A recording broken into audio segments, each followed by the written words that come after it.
नमस्कार मित्रों, स्वागत है आप सभी का अपने YouTube चैनल पर। मित्रों, अगर चैनल पर नए हैं तो चैनल को कर दीजिए सबसे पहले सब्सक्राइब। मित्रों, आज की वीडियो होने वाली है BA BSc BCom first semester के लिए मित्रों, हिस्ट्री सब्जेक्ट की मित्रों, जिसका टाइटल है एंशिएंट अर्ली मिडिवल इंडिया। ठीक है मित्रों, टिल 1206 AD। ठीक है मित्रों, 1206 ईस्वी तक का इसमें इतिहास है। इस पेपर का टाइटल है मित्रों, इसका आज मैं आपको फुल पेपर सोल्यूशन कराने वाला हूँ। ठीक है मित्रों,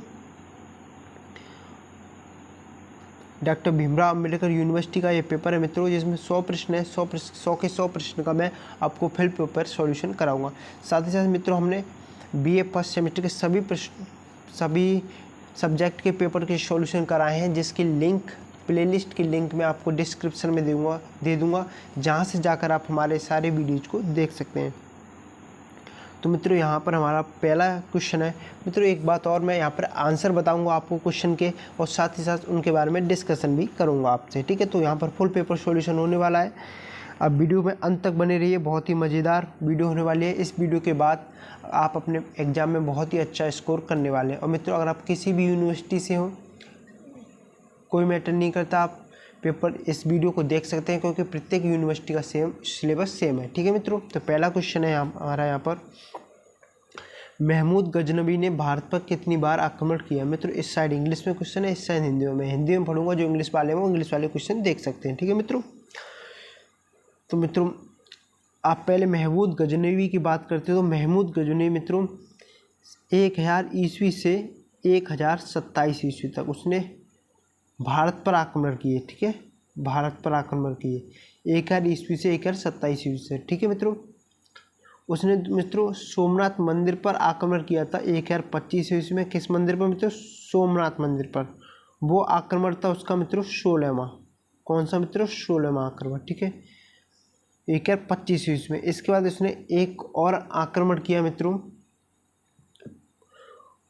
तो इस तरह उसके कुल 17 आक्रमण थे। कितने? तो उसने भारत पर कितनी बार आक्रमण किया मित्रों? 17 बार। तो ऑप्शन नंबर डी इसका सही उत्तर हो जाएगा। ठीक है मित्रों, अगले प्रश्न की तरफ चलते हैं मित्रों। हम इस्लाम विश्वास करता है एक ईश्वरवाद में, प्रकृति पूजा में, बहुदेववाद में, मानववाद में। तो क्या उत्तर हो जाएगा मित्रों इसका? एक ईश्वरवाद में। ऑप्शन नंबर ए इसका सही उत्तर है। अगले प्रश्न की तरफ चलते हैं मित्रों। हम इस्लाम धर्म के प्रवर्तक कौन थे? हजरत मोहम्मद गौरी, महमूद गजनवी, जरथुस्त्र। तो क्या उत्तर हो जाएगा मित्रों इसका? हजरत मोहम्मद। ठीक है मित्रों, ऑप्शन नंबर ए इसका सही उत्तर है। अगला प्रश्न मित्रों हमारे यहाँ पर, महमूद गजनवी ने दूसरा आक्रमण किसके विरुद्ध किया? सुबुक्तुद्दीन, जयपाल, दाहिर, आनंदपाल। तो किसके विरुद्ध किया था मित्रों? जयपाल के विरुद्ध। ठीक है मित्रों, ऑप्शन नंबर 20 का सही उत्तर है। जयपाल मित्रों हिंदू शाही राजवंश का राजा था। ठीक है मित्रों, हिंदू शाही राजवंश। ठीक है मित्रों, हिंदू शाही राजवंश का राजा था जयपाल, जिस पर 1001-2 ईस्वी में इसने आक्रमण किया था जयपाल पर, अपना दूसरा आक्रमण। ठीक है मित्र, जयपाल की राजधानी क्या थी मित्रों? बैंद। इस पर हराने के बाद इसने बैंद पर अधिकार कर लिया था। ठीक है मित्रों, ऑप्शन नंबर बी जयपाल इसका सही उत्तर है। अगले प्रश्न की तरफ चलते हैं मित्रों। हम भारत पर सर्वप्रथम आक्रमण करने वाले कौन थे? अरब, तुर्क, मंगोल, पुर्तगाली। तो क्या उत्तर हो जाएगा मित्रों इसका? अरब। ठीक है मित्रों, किसने आक्रमण किया था मित्रों? ऑप्शन नंबर ए इसका सही है। सबसे पहले किया था मित्रों मोहम्मद बिन कासिम ने। कौन था आक्रमणकारी सबसे पहला? मोहम्मद बिन कासिम, वो अरब थे। ठीक है मित्रों, ये अरब है मोहम्मद बिन कासिम। इसने आक्रमण किया था मित्रों 712 ईस्वी में। कब? 712 ईस्वी में। ठीक है मित्रों, ये उम्मयद खिलाफत का सेनापति था। ठीक है मित्रों, ऑप्शन नंबर ए अरब इसका सही उत्तर है। अगले प्रश्न की तरफ चलते हैं मित्रों। हम तराइन का द्वितीय युद्ध कब हुआ? तराइन का कितने युद्ध हुए मित्रों? 2 युद्ध। ठीक है मित्रों, मोस्ट इम्पोर्टेंट 2 युद्ध तराइन के, जो एक हुआ था 1191 ईस्वी में, एक हुआ था 1192 ईस्वी में। ठीक है मित्रों, पहला हुआ था 1191, दूसरा हुआ था 1192। ठीक है मित्रों, ऑप्शन नंबर सी इस प्रश्न का सही उत्तर है। ठीक है, अब आपको हम बताएंगे कि ये किस किस के बीच में हुई थी। ये तो मोहम्मद गौरी और पृथ्वीराज चौहान के बीच। ठीक है, पृथ्वीराज चौहान के बीच। अब पहले युद्ध में तो पृथ्वीराज चौहान जीत गए थे, परंतु दूसरे में वो हार गए। ठीक है मित्रों, उनके हार होगी। इसके बाद जब वो हार गए तो मोहम्मद गौरी ने उनकी हत्या करा दी। ठीक है मित्रों, इसी हार से भारत में मुस्लिम शासन के अधीन ला दिया भारत को। ठीक है मित्रों, यहीं से इसी तरह इनके युद्ध के बाद से। ठीक है मित्रों, ऑप्शन नंबर सी 1192 ईस्वी इसका सही उत्तर है। अगले प्रश्न की तरफ चलते हैं मित्रों। हम चंदावर के युद्ध में मोहम्मद गौरी ने किसे पराजित किया था? चंदावर के युद्ध में मोहम्मद गौरी ने किसे पराजित किया था मित्रों? चंदावर का युद्ध कब हुआ था मित्रों? चंदावर का युद्ध हुआ था मित्रों 1194 ईस्वी में। ठीक है मित्रों, 1194 ईस्वी में हुआ था। ये किसे पराजित किया था मित्रों? ऑप्शन नंबर डी जयचंद इसका सही उत्तर है। ठीक है मित्रों, जयचंद। और किससे हुआ था मित्रों? मोहम्मद गौरी से। जयचंद किस वंश से था मित्रों? गढ़वाल वंश। और कहाँ कर आया था मित्रों? गढ़वाल वंश। और ये कन्नौज कर आया था। कहाँ का? कन्नौज। ठीक है मित्रों, ऑप्शन नंबर डी कन्नौज इसका सही, ऑप्शन नंबर डी जयचंद इसका सही उत्तर है। 1194 ईस्वी में चंदावर का युद्ध हुआ था। ठीक है मित्रों, अगले प्रश्न की तरफ चलते हैं मित्रों। महमूद गजनवी ने सन 1025 ईस्वी में भारतीय किस मंदिर पर आक्रमण किया था? ये मैं आपको पहले क्वेश्चन में बता चुका हूँ मित्रों, सोमनाथ मंदिर। ठीक है, ऑप्शन नंबर सी इसका सही उत्तर है। अगले प्रश्न की तरफ चलते हैं मित्रों। भारत में सूफी मत प्रचारित करने का श्रेय किसको जाता है? मलिक मोहम्मद जायसी, अमीर खुसरो, ख्वाजा मोइनुद्दीन चिश्ती, निजामुद्दीन औलिया। तो क्या उत्तर हो जाएगा मित्रों इसका? Khwaja Moinuddin Chishti, option number C इसका सही उत्तर है। अगला प्रश्न है मित्रों हमारे पर, इस्लाम के विरुद्ध राजपूतों की पराजय के क्या कारण था? राजनीतिक एकता का अभाव, स्थायी सेना का अभाव, दूरदर्शिता का अभाव, उपरोक्त सभी। तो क्या उत्तर हो जाएगा मित्रों इसका? ऑप्शन नंबर डी उपरोक्त सभी। ठीक है मित्रों, ऑप्शन नंबर डी उपरोक्त सभी इसका सही उत्तर है। अगले प्रश्न की तरफ चलते हैं मित्रों। इतिहास के जनक के रूप में कौन जाना जाता है? हीगल, अर्नाल्ड टोनबी, हेरोडोटस, अरस्तु। तो क्या उत्तर हो जाएगा मित्रों इसका? Option number C Herodotus. ठीक है मित्रों, ऑप्शन नंबर सी इसका सही उत्तर है। अगला प्रश्न है मित्रों हमारे यहाँ पर, दक्षिण भारत में मुख्यतः कौन सी संस्कृति विकसित हुई थी? दक्षिण भारत में मुख्यतः कौन सी संस्कृति विकसित हुई थी मित्रों? आर्य, द्रविड़, आग्नेय, पार्शियन। तो क्या उत्तर हो जाएगा मित्रों इसका? द्रविड़। क्या मित्रों? द्रविड़। ऑप्शन नंबर बी इसका सही उत्तर है। ठीक है मित्रों, ऑप्शन नंबर बी इसका सही उत्तर है। अगले प्रश्न की तरफ चलते हैं मित्रों। हिंद नाम की व्युत्पत्ति किस शब्द से हुई थी? इंदु, सिंधु, बिंदु, याद बिंदु। तो क्या उत्तर हो जाएगा मित्रों इसका? सिंधु। ऑप्शन नंबर बी इसका सही उत्तर है। अगला प्रश्न है मित्रों हमारे यहाँ पर, सर्वाधिक मात्रा में सिक्के हमें कहाँ से प्राप्त होते हैं? वैदिक काल, मौर्य काल, मौर्योत्तर काल, गुप्त काल। तो क्या उत्तर हो जाएगा मित्रों इसका? गुप्त काल। ऑप्शन नंबर डी इसका सही उत्तर है। ठीक है मित्रों एक सेकेंड, गुप्त काल है, जो गुप्त काल है, तो गुप्त काल की स्थापना किसने की थी मित्रों? गुप्त काल की स्थापना किसने की थी? तो श्रीगुप्त ने। ठीक है मित्रों, ये भी आपको याद रखना है। अगले प्रश्न की तरफ चलते हैं मित्रों। भारत में प्राचीनतम अभिलेख संग्रहित अथवा उत्कीर्ण है लौह पर, ताम्र पात्रों पर, कांस्य पर, शिलाओं पर। तो क्या उत्तर हो जाएगा मित्रों इसका? क्या उत्तर हो जाएगा मित्रों इसका?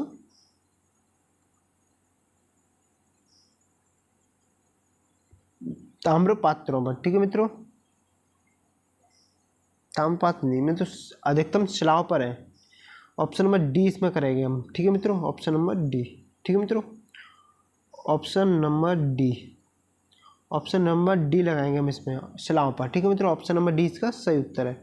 अगले प्रश्न की तरफ चलते हैं मित्रों। हम अशोक के अभिलेखों को सबसे पहले समझने वाला कौन था? Sir Mortimer Wheeler, James Prinsep, Alexander Cunningham, Ranke. ठीक है मित्रों, तो क्या उत्तर हो जाएगा मित्रों इसका? Option number B James Prinsep. ठीक है, सबसे पहला लेख अशोक के अभिलेखों को समझने वाला कौन था मित्रों? James Prinsep. कब समझा था मित्रों इसने? 1837 में। ठीक है मित्रों, जो अभी हम बात कर रहे थे इस प्रश्न नंबर 15 में मित्रों, ये भारत में प्राचीनतम अभिलेख तो मित्रों जो अभिलेख हैं, जो जैसे अशोक के भी अभिलेख है, तो किस पर है? पत्थरों पर। ठीक है मित्रों, उत्कीर्णित कराए थे उसने। ठीक है मित्रों, तो इसी की बात हो रही थी, प्राचीनतम अभिलेख। निम्न में से कौन प्राचीन भारत का व्याकरण का प्रसिद्ध विद्वान था? बारहमेर, महाग, शंकराचार्य, पाणिनि। तो क्या उत्तर हो जाएगा मित्रों इसका? Option number D Panini. ठीक है मित्रों, ऑप्शन नंबर डी इसका सही उत्तर है। अगला प्रश्न मित्रों हमारे यहाँ पर, प्राचीनतम बौद्ध ग्रंथ किस भाषा में लिखे गए थे? संस्कृत, पाली, प्राकृत, तमिल। तो क्या उत्तर हो जाएगा मित्रों इसका, किस भाषा में लिखे गए थे, पाली। ठीक है मित्रों, ऑप्शन नंबर बी इसका सही उत्तर है।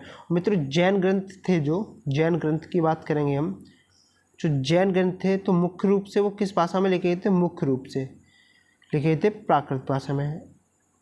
किस भाषा में मित्रों, प्राकृत भाषा में। और जो कुछ जैन ग्रंथ हैं वो संस्कृत में भी पाए जाते हैं। ठीक है मित्रों, ये भी आप मोस्ट इम्पोर्टेंट है, ये भी आपको जानना है। ठीक है मित्रों, मुख्य रूप से किस भाषा में लिखे गए, प्राकृत भाषा में। ठीक है मित्रों, ऑप्शन नंबर बी पाली इसका सही उत्तर है। अगले प्रश्न की तरफ चलते हैं मित्रों हम। महाभाष्य नामक अष्टाध्यायी पर लिखी गई टीका का रचयिता कौन था। मतलब महाभाष्य नामक जो रचना है उसके रचयिता कौन है, कौन है मित्रों महाभाष्य के रचयिता, बताइए कौन है मित्रों, पतंजलि। ठीक है मित्रों, ऑप्शन नंबर बी पतंजलि इसका सही उत्तर है। अगले प्रश्न की तरफ चलते हैं मित्रों हम।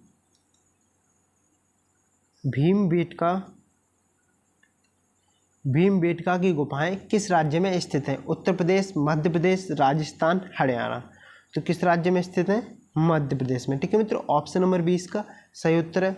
मित्रों इनकी जो भीमबेटका की गुफाएं हैं इनकी खोज किसने की थी, किसने की थी मित्रों, विष्णु श्रीधर ने। किसने, विष्णु श्रीधर ने। ठीक है मित्रों, कब की थी मित्रों, 1557 में। ठीक है, 1557 में।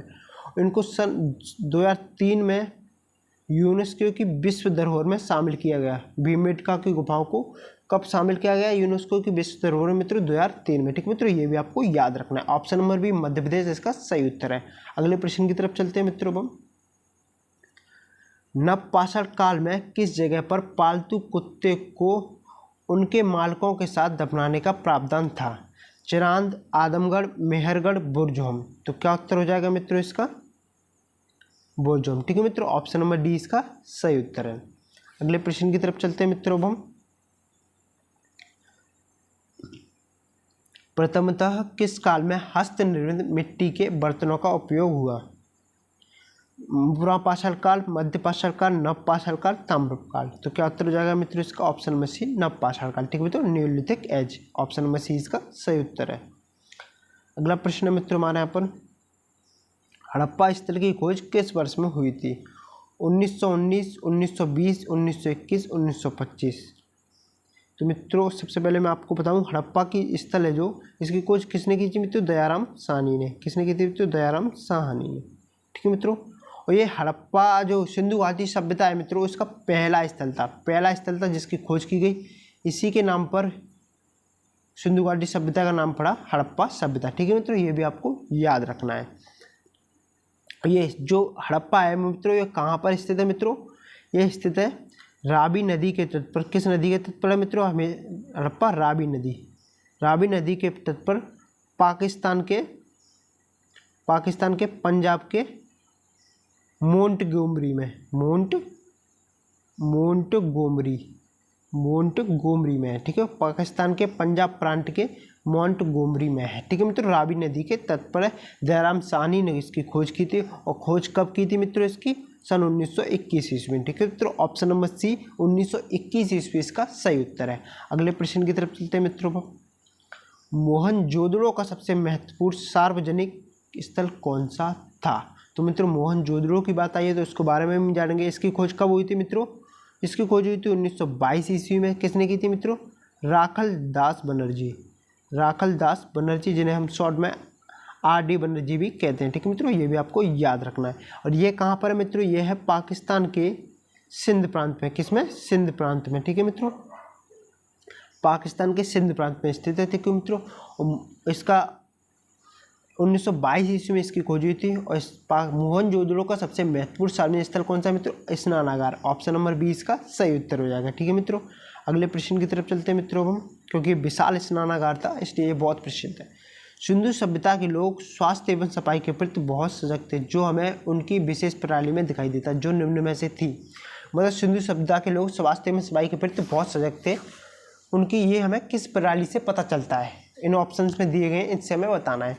चौड़ी सड़कें, बंधारण व्यवस्था, जल निकास प्रबंध, विशाल भवन। तो क्या उत्तर हो जाएगा मित्रों इसका, जल निकास प्रबंध। ठीक है मित्रों, ऑप्शन नंबर सी इसका सही उत्तर है। अगले प्रश्न की तरफ चलते हैं मित्रों हम।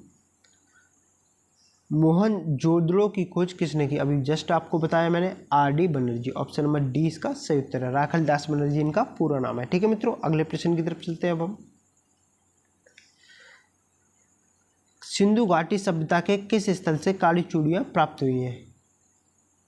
ठीक है मित्रों, हड़प्पा, सुतकांजेडोर, लोथल, कालीबंगा। तो क्या उत्तर हो जाएगा मित्रों इसका? कालीबंगा। काली से आपको याद रखना है काली चूड़ियां। ठीक है मित्रों, काली से आपको याद रखना है काली चूड़ियां। ऑप्शन नंबर डी कालीबंगा इसका सही उत्तर है। ठीक है मित्रों, और कालीबंगा के बारे में मैं आपको कुछ बता दूं। कालीबंगा कहाँ पर है मित्रों? राजस्थान में है। राजस्थान में है, राजस्थान के हनुमानगढ़ जिले में, हनुमानगढ़ जिले में है। और इसकी घग्गर नदी के किनारे है। किस नदी के किनारे मित्रों? घग्गर नदी के किनारे। मोस्ट इंपोर्टेंट चीज़ें हैं जो मैं आपको बता रहा हूँ। ऑप्शन नंबर डी इसका सही उत्तर है, जो आपके पेपर में आ सकती हैं। ठीक है मित्रों, सिंधु घाटी में सबसे पूर्ववर्ती स्थल कौन सा था? सबसे पूर्ववर्ती, तो मित्रों अब जब पूर्ववर्ती एक दिशा के स्थल की बात आई है, तो अब यहाँ पर हम पूरब, पश्चिम, उत्तर, दक्षिण चारों दिशाओं के स्थल के बारे में बात करेंगे। तो पूरब, तो इसमें लिखा है पश्चिम की बात करते हैं। पश्चिम, उत्तर और दक्षिण। ठीक है मित्रों, पूर्व, पश्चिम, उत्तर, दक्षिण। तो मित्रों जो सबसे पूर्वी स्थल था उसको हम बाद में बताएंगे। सबसे पहले पश्चिमी स्थल, जो सबसे पश्चिमी स्थल था मित्रों वो था सुतकांगेडोर, सुतकांगेडोर। ठीक है मित्रों, सुतकांगेडोर। ठीक है मित्रों, ये कहाँ पर है? बलूचिस्तान पाकिस्तान में, बलूचिस्तान पाकिस्तान में। ये दास्क नदी के किनारे है। ये नदी आपको मोस्ट इंपोर्टेंट है, ये आपको याद रखनी। दास्क नदी के किनारे सुतकांगेडोर सबसे पश्चिमी स्थल है सिंधु घाटी सभ्यता का। ठीक है मित्रों, उत्तर में है कौन सा है मित्रों? दैमाबाद, दैमाबाद, जो कहाँ पर है मित्रों? महाराष्ट्र में। कहाँ पर है? गोदावरी नदी के किनारे। नदी आपको मोस्ट इंपोर्टेंट है, याद रखनी। स्टेट भले ही आपको याद न रहे। ठीक है मित्रों, दक्षिण में है वो, सॉरी ये उत्तर गलत हो गया। दक्षिण में है ये दैमाबाद है, जो दक्षिण का है। उत्तर में है मित्रों, उत्तर का है जो, उत्तर के मैं बारे में बताता हूँ। उत्तर का है आपका, उत्तर का है मांडा। ठीक है मित्रों, उत्तर का है मांडा। हाँ, उत्तर का मांडा जो चिनाब नदी के किनारे। ठीक है मित्रों, उत्तर का मांडा मित्रों जो चिनाब नदी के किनारे। ठीक है मित्रों, और पूरब का मित्रों Alamgirpur, Meerut. Option number A इसका सही उत्तर है। ठीक है मित्रों, एक बार और रिवाइज करा देता हूँ मैं आपको। Option number A Alamgirpur, Meerut इसका सही उत्तर है। सिंधु घाटी सभ्यता का सबसे पूर्वी स्थल है आलमगीरपुर, मेरठ। ठीक है मित्रों, यह है हिंडन नदी के किनारे। किस नदी के किनारे मित्रों? हिंडन नदी के किनारे। ठीक है मित्रों, पूर्वी पश्चिमी स्थल है मित्रों सुतकांगेडोर, जो बलूचिस्तान पाकिस्तान में है, जो दास्क नदी के किनारे से है, दास्क नदी। ठीक है मित्रों, उत्तरी स्थल है मित्रों मांडा, जो चिनाब नदी के किनारे है मित्रों, जो जम्मू कश्मीर में है। ठीक है मित्रों, ऑप्शन नंबर। और दक्षिणी स्थल है मित्रों दैमाबाद। ठीक है मित्रों, दैमाबाद जो महाराष्ट्र में है, गोदावरी नदी के किनारे। ठीक है मित्रों, तो पूर्व, पश्चिम, उत्तर, दक्षिण चारों दिशाओं के नाम आपको मैंने बता दिए हैं। चारों दिशाओं पर स्थित शहर बता दिए। Option number A Alamgirpur, Meerut इसका सही उत्तर है, जो हिंडन नदी के किनारे स्थित है। अगले प्रश्न की तरफ चलते हैं मित्रों। हम सिंधु घाटी सभ्यता के किस स्थल से पुजारी का सिर प्राप्त हुआ है? हड़प्पा, चन्हूदड़ो, मोहनजोदड़ो, रंगपुर। तो क्या उत्तर हो जाएगा मित्रों इसका? बताइए क्या उत्तर हो जाएगा इसका? मोहनजोदड़ो। ठीक है मित्रों, ऑप्शन नंबर सी इसका सही उत्तर है। अगले प्रश्न की तरफ चलते हैं मित्रों। हम मोहनजोदड़ो की खोज किसने की थी मित्रों? आर.डी. बनर्जी ने। ठीक है मित्रों, 1922 ईस्वी में। यह भी आपको याद रखना है। सिंधु घाटी में मोहरों पर अंकित चित्र किस देवता के प्रतीक माना जाता है? इंद्र, ब्रह्मा, विष्णु, शिव। तो क्या उत्तर हो जाएगा मित्रों इसका? शिव। ऑप्शन नंबर डी इसका सही उत्तर है। अगला प्रश्न है मित्रों हमारे यहाँ पर, आर्यों के साथ स्थानीय निवासियों का संघर्ष हुआ। स्थानीय निवासी कहलाते थे कुलप, दस्यु, एंग्रोनोमाई, राजन। तो क्या उत्तर हो जाएगा मित्रों इसका? दस्यु। ऑप्शन नंबर बी इसका सही उत्तर है। अगला प्रश्न है मित्रों हमारे यहाँ पर, 10 राजाओं का युद्ध किस नदी के तट पर लड़ा गया था? गंगा, यमुना, परशुरी, सरस्वती। गंगा, यमुना, परशुरी, गंगा, यमुना, परशुरी, सरस्वती। तो क्या उत्तर हो जाएगा मित्रों इसका? परशुरी। जो मित्रों जो आज की वर्तमान की जो रावी नदी है उसका प्राचीन नाम क्या है मित्रों? परशुनी। ठीक है मित्रों, ऑप्शन नंबर सी इसका सही उत्तर है। मित्रों आपके सिलेबस में है जो नदियों, जो वर्तमान में जो नदियां हैं उनके पुराने नाम भी, प्राचीन नाम भी आपको याद रखने। जैसे झेलम नदी है आपकी, इसका प्राचीन नाम क्या है मित्रों? बितस्ता। ठीक है मित्रों, बितस्ता नाम है इसका। ठीक है, जो सदा नीरा है उसका नाम क्या है? गंडक। ठीक है मित्रों, सदानीरा गंडक, ऐसे करके आपको सारे नाम याद रखने हैं। ऑप्शन नंबर सी परोक्षणी इसका सही उत्तर है। अगले प्रश्न की तरफ चलते हैं मित्रों। आर्यों का भारत में प्रवेश कब हुआ? 1200 ईस्वी, 1400 ईस्वी, 1500 ईस्वी, 600 ईस्वी। तो क्या उत्तर हो जाएगा मित्रों इसका? 1500 ईस्वी। ठीक है मित्रों, ऑप्शन नंबर सी, ईसा पूर्व, सॉरी मैं गलत कर गया, आपको एक बार दोबारा रिवाइज करा देता हूँ। 1200 ईसा पूर्व, 1400 ईसा पूर्व, 1500 ईसा पूर्व, 600 ईसा पूर्व। तो ऑप्शन नंबर सी क्या हो जाएगा इसका? 1500 ईसा पूर्व। ठीक है मित्रों, ऑप्शन नंबर सी 1500 ईसा पूर्व इसका सही उत्तर है। अगला प्रश्न है मित्रों हमारे यहाँ पर, कौन सा जीव आर्यों की संपत्ति का सबसे महत्वपूर्ण अंग था? चीता, शेर, गाय, घोड़ा। तो क्या उत्तर हो जाएगा मित्रों इसका? गाय। ऑप्शन नंबर सी इसका सही उत्तर है। अगला प्रश्न है मित्रों हमारे यहाँ पर, वैदिक काल में अय शब्द का प्रयोग तांबे की किसके लिए हुआ? मतलब तांबे के लिए, कांस्य के लिए, स्वर्ण के लिए, ए व बी दोनों के लिए। तो क्या उत्तर हो जाएगा मित्रों इसका? तांबे के लिए। ऑप्शन नंबर ए इसका सही उत्तर है। अगला प्रश्न है मित्रों हमारे यहाँ पर, वैदिक काल में राजा का निर्वाचन करने वाली संस्था थी? सभा, समिति, विदत, गढ़। तो क्या उत्तर हो जाएगा मित्रों? समिति। ठीक है मित्रों, ऑप्शन नंबर बी इसका सही उत्तर है। अगला प्रश्न है, वैदिक काल में सर्वोच्च पदाधिकारी कौन था? पुरोहित, सेनानी, ग्रामणी, उपरोक्त में से कोई नहीं। तो क्या उत्तर हो जाएगा मित्रों इसका? पुरोहित। ठीक है मित्रों, ऑप्शन नंबर ए इसका सही उत्तर है। वैदिक समय में पुरंदर किसे कहते थे? वायु, वरुण, सोम, इंद्र। तो क्या उत्तर हो जाएगा मित्रों इसका? इंद्र। ठीक है मित्रों, जैसे इंद्र का पर्यायवाची भी है पुरंदर। ठीक है मित्रों, ऑप्शन नंबर डी इसका सही उत्तर है। किस वेद में पाप एवं रोग से मुक्ति के लिए जादुई मंत्रों का प्रावधान था? ऋग्वेद, यजुर्वेद, अथर्ववेद, सामवेद। ठीक है मित्रों, तो कौन सा वेद हो जाएगा मित्रों? अथर्ववेद। ठीक है मित्रों, कौन सा वेद है मित्रों जो गद्य और पद्य दोनों में है? कौन सा वेद है? यजुर्वेद, जो गद्य और पद्य दोनों में है। ठीक है, यजुर्वेद है, ये भी आपको याद रखना है। ऑप्शन में सी अथर्ववेद इसका सही उत्तर है। अगले प्रश्न की तरफ चलते हैं मित्रों हम।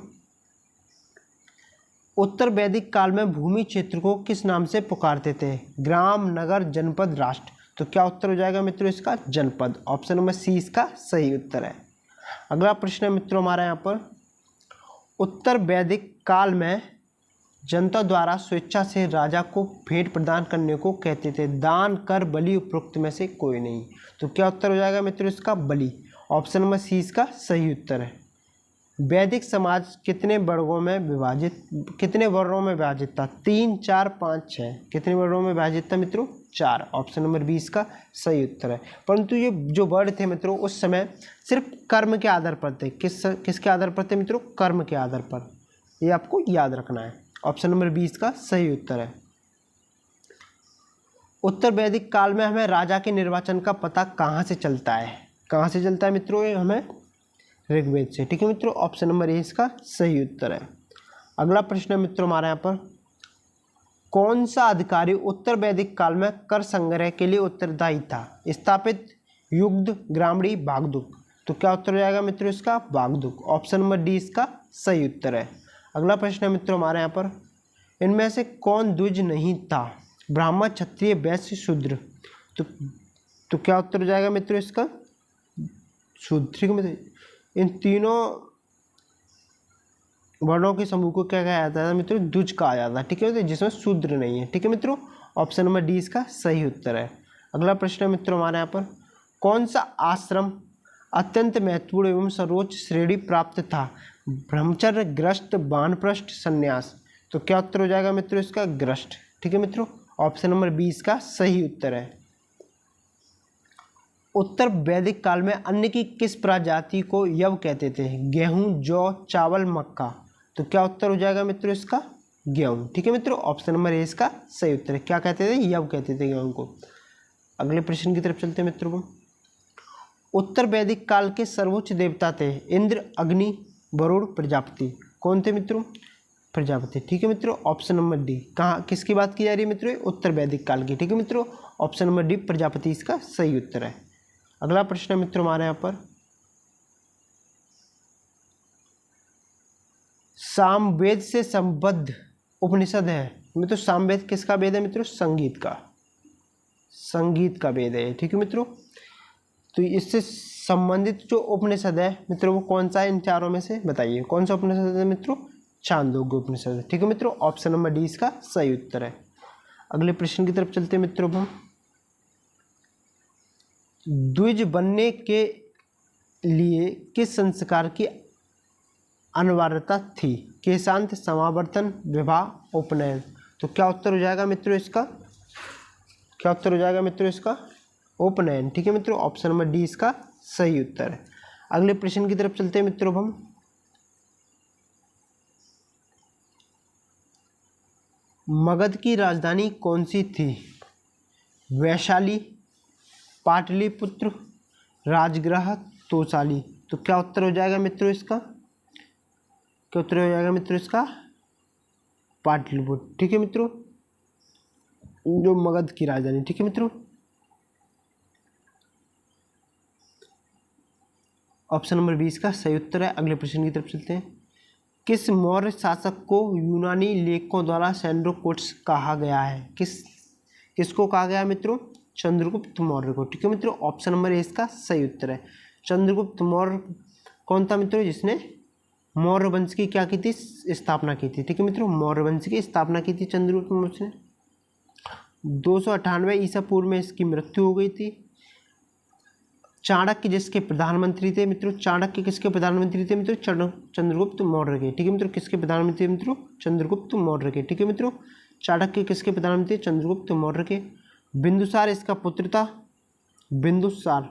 और बिंदुसार का पुत्र कौन था मित्रों? अशोक। ये भी आपको याद रखना है। ठीक है मित्रों, अगले प्रश्न की तरफ चलते हैं मित्रों। हम किस यूनानी लेखक ने चंद्रगुप्त मौर्य की सेना को डाकुओं का गिरोह कहा है? Plutarch, Justin, Arrian, Diodorus. तो क्या उत्तर हो जाएगा मित्रों इसका? जस्टिन। ठीक है मित्रों, ऑप्शन नंबर 20 का सही उत्तर है। चंद्रगुप्त मौर्य के दरबार में यूनानी राजदूत का नाम था। जो चंद्रगुप्त मौर्य के दरबार में यूनानी राजदूत था वो कौन था मित्रों? मैगस्थनीज। ठीक है मित्रों, ऑप्शन नंबर सी इसका सही उत्तर है। चाणक्य अमात्य थे चंद्रगुप्त मौर्य के। ऑप्शन नंबर ए इसका सही उत्तर है। ठीक है मित्रों, अगला प्रश्न हमारा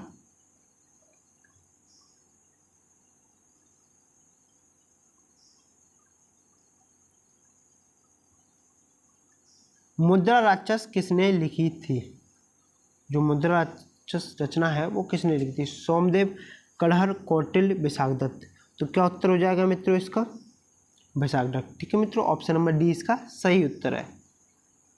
मौर्य शासन में राजस्व विभाग का प्रधान अधिकारी कौन होता था? कौन होता था मित्रों? मौर्य शासन में राजस्व विभाग का प्रधान अधिकारी सेनापति, दुर्गपाल, कार्मंतिक, समाहर्ता। कौन होता था मित्रों? समाहर्ता। ऑप्शन नंबर डी इसका सही उत्तर है। ठीक है मित्रों, अगला प्रश्न। अशोक के अभिलेखों को सबसे पहले किसने समझा मित्रों? ये क्वेश्चन रिपीट है। James Prinsep. कब समझा था मित्रों? 1837 ईस्वी में। ठीक है मित्रों, 1837 ईस्वी में। अगले प्रश्न की तरफ चलते हैं मित्रों। अशोक के अभिलेख किस लिपि में उत्कीर्ण है? पाली, मगधी, ब्राह्मी, देवनागरी। तो क्या उत्तर हो जाएगा मित्रों इसका? ब्राह्मी। ठीक है मित्रों, ऑप्शन नंबर सी इसका सही उत्तर है। अशोक महान ने बौद्ध धर्म के प्रचार के लिए किनको लंका भेजा था? महेंद्र, संघमित्रा, मेनांडर, दोनों ए और बी। किसको मतलब? दोनों। ऑप्शन नंबर डी दोनों ए और बी। ए एवं बी इसका सही उत्तर है, महेंद्र और संघमित्रा। अगला प्रश्न है मित्रों हमारे यहाँ पर, गुप्त साम्राज्य का संस्थापक कौन था? मैं आपको पहले ही बता चुका हूँ मित्रों कौन था? श्रीगुप्त। ठीक है मित्रों, अगर वास्तविक संस्थापक की बात की जाए, वास्तविक संस्थापक, तो वास्तविक संस्थापक कौन था मित्रों? चंद्रगुप्त प्रथम। ठीक है मित्रों, चंद्रगुप्त प्रथम। ठीक है मित्रों, जिसने सर्वप्रथम महाराजाधिराज की उपाधि ग्रहण की। ठीक है मित्रों, जिसने 319 से 334 ईस्वी तक, ठीक है मित्रों, शासन किया। ठीक है मित्रों, ऑप्शन नंबर बी श्रीगुप्त इसका सही उत्तर है। अगले प्रश्न की तरफ चलते हैं मित्रों। गुप्त संवत का कालक्रम क्या है? मतलब गुप्त संवत जब चालू की गई थी उसका कालक्रम क्या है मित्रों? क्या कालक्रम है मित्रों उसका? 319-20 ईस्वी। ठीक है मित्रों, ऑप्शन नंबर सी इसका सही उत्तर है। अगला प्रश्न है, गुप्त साम्राज्य में किस शासक ने प्रथम रूप में महाराजाधिराज नामक बिरुद धारण किया था? चंद्रगुप्त प्रथम। अभी आपको जस्ट बताया मैंने, ऑप्शन नंबर ए इसका सही उत्तर है। ठीक है मित्रों, अगला प्रश्न, किस गुप्त शासक को भारत का नेपोलियन कहा गया है? चंद्रगुप्त द्वितीय, समुद्रगुप्त, कुमारगुप्त, स्कंदगुप्त। ठीक है मित्रों, तो क्या उत्तर हो जाएगा मित्रों इसका? समुद्रगुप्त। ठीक है मित्रों, ऑप्शन नंबर 20 का सही उत्तर है। ठीक है मित्रों, समुद्रगुप्त जिसे बीड़ा वादन, इसमें बीड़ा के साथ इसने अपनी सिक्कों पर अपनी तस्वीर लगवाई थी। ठीक है मित्रों, संगीत से इसे बहुत प्रेम था। ठीक है मित्रों, ऑप्शन नंबर 20 का सही उत्तर है, ये भी आपको याद रखना है। प्राग प्रशस्ति की रचना किसने की थी? हर्षेन, वीरसेन, प्रवरसेन, रुद्रसेन। तो क्या उत्तर हो जाएगा मित्रों इसका? क्या उत्तर हो जाएगा मित्रों इसका?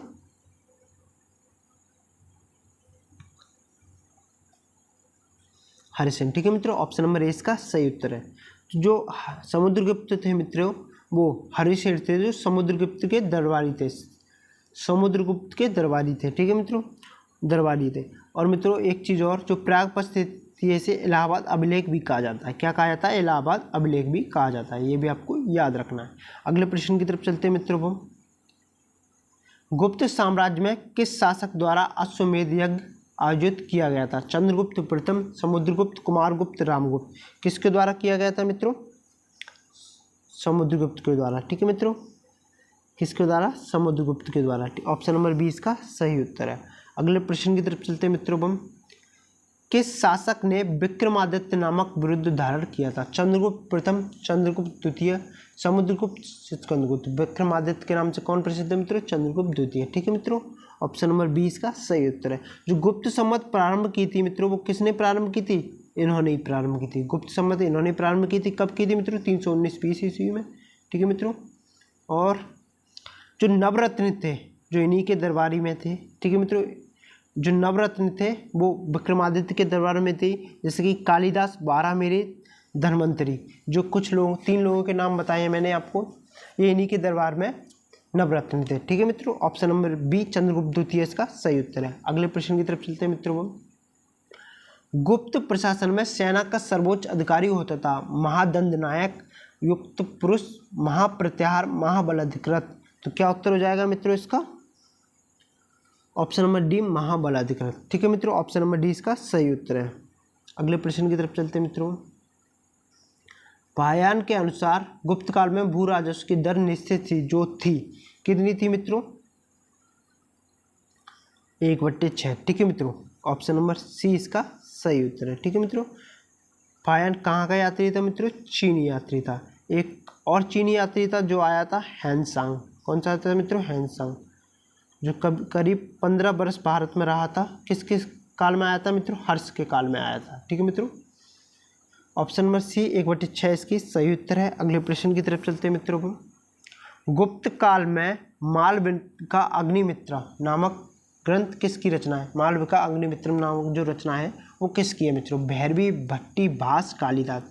किसकी रचना है मित्रों? वो कालिदास की। ठीक है मित्रों, ऑप्शन नंबर डी इसका सही उत्तर है। हर्षचरित किसकी रचना है? हर्षवर्धन, स्कंदगुप्त, अमर सिंह, बाणभट्ट। तो क्या उत्तर हो जाएगा मित्रों इसका? Option number D Banabhatta. ठीक है मित्रों, ऑप्शन नंबर डी इसका सही उत्तर है। जो हर्षवर्धन किसकी, ये किसके ऊपर लिखी गई है मित्रों? ये हर्षवर्धन की। हर्षवर्धन का हर्षचरित है मित्रों इसमें, हर्षवर्धन, जिसका हर्ष की नाम, हर्ष जो आया था कहाँ का आया था मित्रों? ये कन्नौज का। कहाँ का मित्रों? कन्नौज का आया था। ठीक है मित्रों, कन्नौज इसकी राजधानी थी। जिसकी हर्ष की कुछ रचनाएं हैं मित्रों, मोस्ट इम्पोर्टेंट आपको याद रखनी है। नागानंद, रत्नावली और प्रियदर्शनी। नागानंद, रत्नावली और प्रियदर्शनी, ये 3 मोस्ट इंपोर्टेंट रचनाएं बार बार एग्जाम में पूछी जाती हैं मित्रों। ग्रेजुएशन एग्जाम, कॉम्पिटिटिव एग्जाम, हर एक एग्जाम में पूछी जाती हैं। ठीक है मित्रों, ऑप्शन नंबर डी इसका सही उत्तर है। अगला प्रश्न है, हर्ष ने कन्नौज में धार्मिक सम्मेलन का आयोजन कब किया था? 640 ईस्वी, 641 ईस्वी, 642 ईस्वी, 643 ईस्वी। तो क्या उत्तर हो जाएगा मित्रों इसका? 643 ईस्वी। ठीक है मित्रों, अगले प्रश्न की तरफ चलते हैं मित्रों। अब हम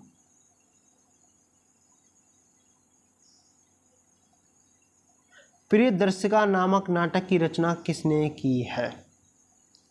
अभी आपको जस्ट बताया मैंने आपको, किसने की? हर्षवर्धन ने। ठीक है मित्रों, प्रियदर्शिका, एक रत्नावली और एक नागानंद, ये 2 रचनाएं और हैं, आपको ये भी याद रखनी है। ठीक है, रत्नावली, नागानंद और प्रियदर्शिका, 3 रचनाएं, ये आपको मोस्ट इंपोर्टेंट है, याद रखनी है। हर्षवर्धन की रचनाएं ये मित्रों, ऑप्शन नंबर सी इसका सही उत्तर है। अगला प्रश्न है, अन्ना सागर झील का निर्माण किसने कराया था? अजयराज, अणुराज, बीसलदेव, पुलकेशन द्वितीय। ठीक है मित्रों, तो क्या उत्तर हो जाएगा मित्रों इसका?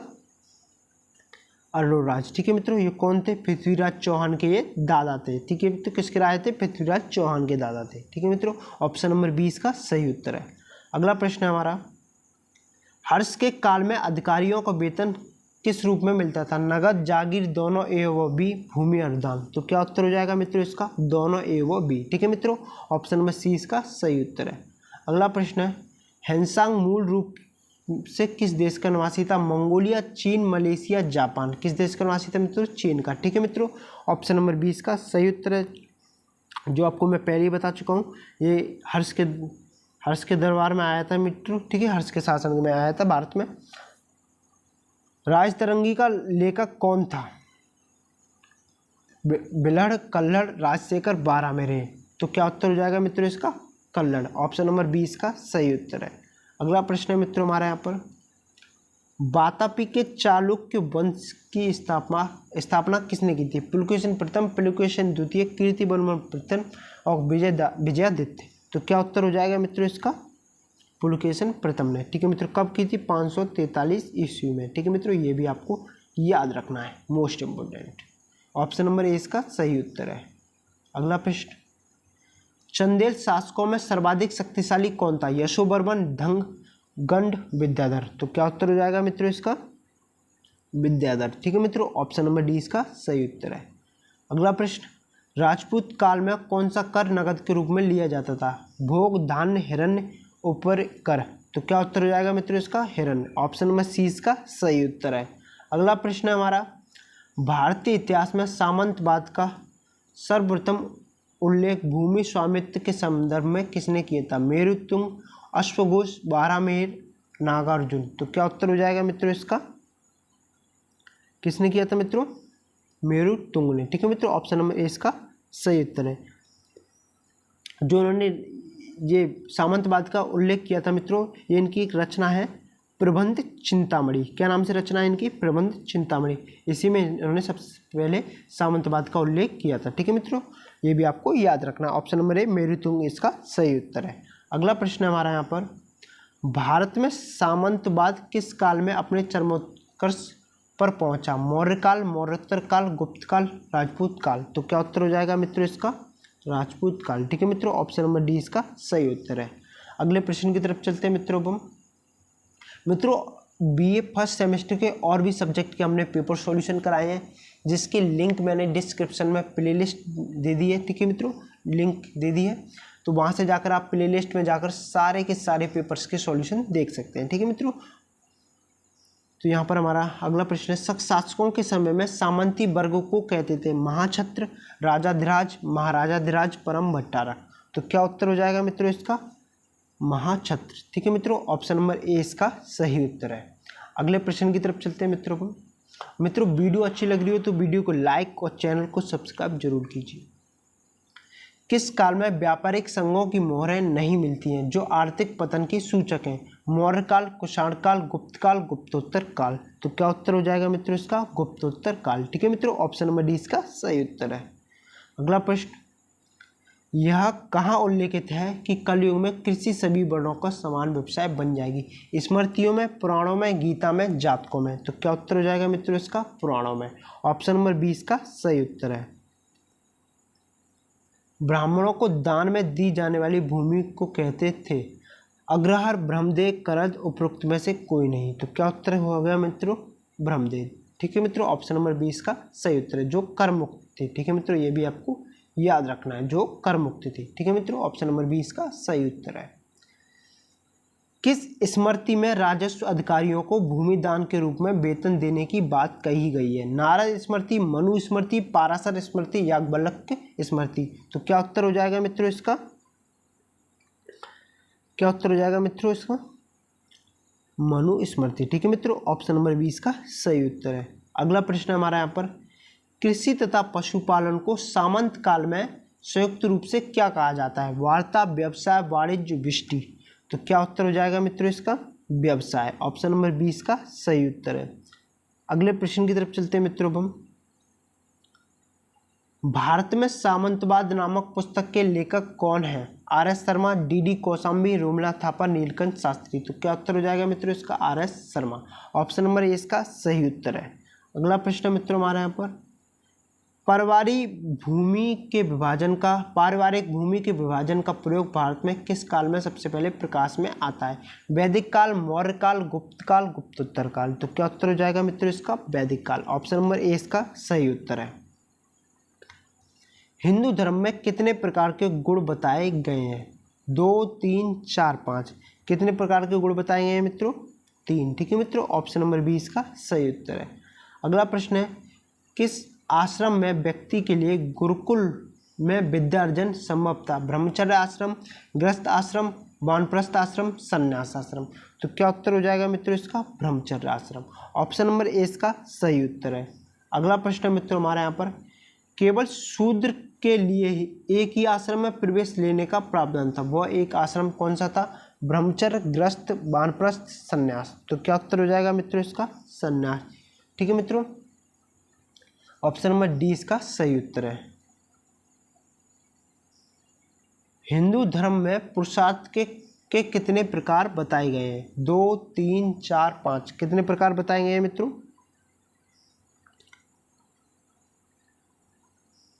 4। ठीक है मित्रों, कौन कौन से बताएंगे मित्रों?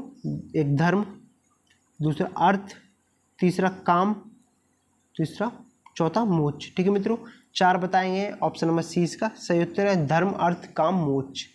ठीक है मित्रों, ऑप्शन नंबर सी इसका सही उत्तर है। अगला प्रश्न हमारा यहाँ पर शिक्षा समाप्त करने के पश्चात जब विद्यार्थी घर लौटता था उस समय कौन सा संस्कार संपन्न होता था? नामकरण, केशांत, उपनयन, समावर्तन। तो क्या उत्तर हो जाएगा मित्रों इसका? समावर्तन। ऑप्शन नंबर डी इसका सही उत्तर है। अगला प्रश्न है मित्रों हमारे यहाँ पर प्राचीन काल में विवाह कितने प्रकार के होते थे? 5, 6, 7, 8। तो क्या उत्तर हो जाएगा मित्रों इसका? 8। ठीक है मित्रों, जिसमें ब्रह्म विवाह सबसे ऊपर था, उच्च था। ठीक है मित्रों, ऑप्शन नंबर डी इसका सही उत्तर है। महावीर ने जैन धर्म में मात्र एक सिद्धांत को जोड़ा था जिसे कहते हैं सत्य, अहिंसा, अपरिग्रह, ब्रह्मचर्य। कौन सा सिद्धांत जोड़ा था मित्रों महावीर ने? ब्रह्मचर्य। ठीक है मित्रों, ऑप्शन नंबर डी इसका सही उत्तर। कितने सिद्धांत है मित्रों जैन धर्म में? 5। इसमें से एक ब्रह्मचर्य महावीर ने जोड़ा था। ठीक है मित्रों, ऑप्शन नंबर डी इसका सही उत्तर है। महावीर के त्रिरत्नों में से कौन सा एक सुमेलित नहीं है? सम्यक ज्ञान, सम्यक विश्वास, सम्यक कर्म, सम्यक आजीव। तो क्या उत्तर हो जाएगा मित्रों इसका? सम्यक कर्म। ठीक है मित्रों, ऑप्शन नंबर सी इसका सही उत्तर है। अगला प्रश्न मित्रों हमारे यहाँ पर अष्टांगिक मार्ग का सिद्धांत किसकी देन है? किसकी देन है मित्रों? अष्टांगिक मार्ग का सिद्धांत किसकी देन है मित्रों? गौतम बुद्ध की। ठीक है मित्रों, ऑप्शन नंबर बी इसका सही उत्तर है। जो मित्रों गौतम बुद्ध हैं इनका जन्म हुआ था मित्रों 563 ईसा पूर्व में। ठीक है मित्रों, कहाँ पर हुआ था? लुम्बिनी नेपाल में। कहाँ पर? लुम्बिनी नेपाल में। ठीक है मित्रों, और इनकी मृत्यु हुई थी मित्रों कुशीनगर में। कहाँ पर मित्रों? कुशीनगर में। मृत्यु कब हुई थी मित्रों? 483 ईसा पूर्व में। ये भी आपको याद रखना। जन्म हुआ था 563 ईसा पूर्व में लुम्बिनी नेपाल में, मृत्यु हुई थी कुशीनगर में 483 ईसा पूर्व में। ठीक है मित्रों, अष्टांगिक मार्ग का सिद्धांत किसकी देन है? Option number B Gautam Buddha इसका सही उत्तर है। अगले प्रश्न की तरफ चलते हैं मित्रों लास्ट क्वेश्चन है बुद्ध ने किस भाषा में अपने उपदेशों को प्रचारित किया था? मित्रों अगर वीडियो अच्छी लगी हो तो वीडियो को लाइक कीजिए, चैनल को सब्सक्राइब जरूर कीजिए। मित्रों और बीए फर्स्ट सेमेस्टर के सारे पेपर के सॉल्यूशन मैंने करा दिए, जिसकी प्लेलिस्ट की लिंक मैंने डिस्क्रिप्शन में दे दिए। तो सारे के सारे पेपर आप जाकर देखिए मित्रों, जो जो आपके पास सब्जेक्ट है। मित्रों बुद्ध ने किस भाषा में अपने उपदेशों को प्रचारित किया था? पाली, प्राकृत, संस्कृत, अवधी। तो मित्रों क्या उत्तर हो जाएगा मित्रों इसका? ऑप्शन नंबर ए पाली। ठीक है मित्रों, ऑप्शन नंबर ए पाली इसका सही उत्तर है। ठीक है मित्रों वीडियो अच्छी लगी हो तो वीडियो को लाइक, चैनल को सब्सक्राइब जरूर कीजिए। और मित्रों बीए फर्स्ट सेमेस्टर के सारे सब्जेक्ट के मैंने पेपर सॉल्यूशन कराए हैं, जिसकी लिंक मैंने आपको डिस्क्रिप्शन में दे दी है मित्रों। तो वीडियो को जाकर देखिए मित्रों और अपने एग्जाम में अच्छे से अच्छा स्कोर कीजिए। ठीक है, मिलते हैं नेक्स्ट वीडियो में, तब तक के लिए टाटा बाय बाय, जय हिंद।